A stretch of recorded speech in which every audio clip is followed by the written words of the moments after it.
China and Russia conducted a joint naval operation near U.S. territory earlier this week, triggering a large response from the U.S. Navy. Fox News Digital has learned. The joint operation, conducted by two significant American adversaries, consisted of 11 ships and neared Alaska's southwestern coast, according to Sen. Dan Sullivan, R. Alaska, who was briefed on the matter earlier this week by U.S. defense officials. Sullivan said the U.S. Navy ultimately mobilized 4 destroyers to guide the Chinese and Russian ships away from American waters. This is unprecedented in terms of the size and scope of this joint naval task force between Russia and China, working very closely together, Sullivan told Fox News Digital in a phone interview late Saturday. Whether you live in Alaska like I do, or on the east coast of the United States, a very large surface action task force between our two main adversaries, probing very closely to United States shores is concerning. It just solidifies this idea that we've entered a new era of authoritarian aggression led by the dictators in Beijing and Moscow, who are increasingly aggressive, he continued. The Wall Street Journal first reported the joint Chinese and Russian operation Saturday. In addition to the 4 destroyers mobilized, the U.S. also sent P-8 Poseidon aircraft to shadow the Chinese and Russian ships away from the Alaskan coast, according to the Wall Street Journal.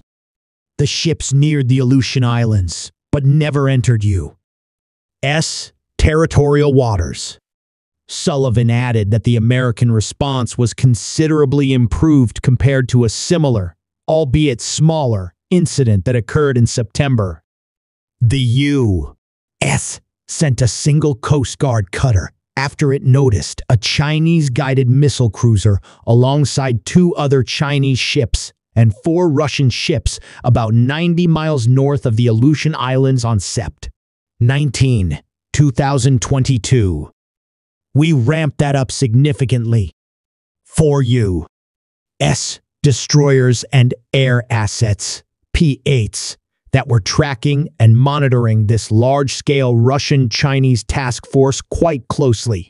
So that is a significant improvement, said Sullivan.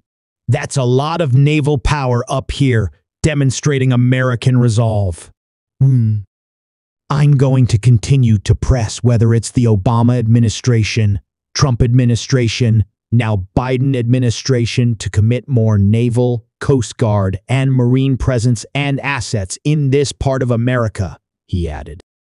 And the Biden administration more broadly needs to get serious about serious, robust defense budgets. The White House didn't immediately respond to a request for comment. The Pentagon referred Fox News Digital to the U.S. Northern Command, which also didn't immediately respond to a request for comment. It is a historical first, Brent Sadler, a senior research fellow at the Heritage Foundation, told the Wall Street Journal. Given the context of the war in Ukraine and tensions around Taiwan, this move is highly provocative.